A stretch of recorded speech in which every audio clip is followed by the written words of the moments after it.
France, இத்தாலியை இணைக்கும் மாண்ட் blank சுரங்கம் மூடப்படுகிறது.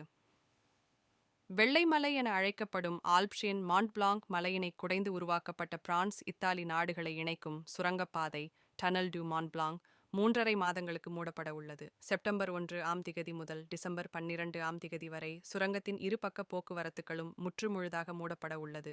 குறித்த பாதையினை பராமரிக்கும் டோட்டரூட்ஸ் எட் டனல் டு மாண்ட் பிளாங்க் நிறுவனம் நேற்று மே 19 திங்கட்கிழமை வெளியிட்ட அறிக்கையில் இது குறிப்பிடப்பட்டுள்ளது.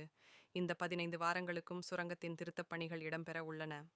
இந்த திகதி ஹாட் சாவோய் மாவட்ட அதிகாரிகளுடனும் இத்தாலியின் ஆஸ்டாவாலி மாவட்ட அதிகாரிகளுடனும் கலந்தாலோசித்து எடுக்கப்பட்டதாகவும் தெரிவிக்கப்படுகிறது. இந்த திருத்தப் பணிகளுக்காக 50 மில்லியன் யூரோக்கள் ஒதுக்கப்பட்டுள்ளதாக தெரிவிக்கப்படுகிறது.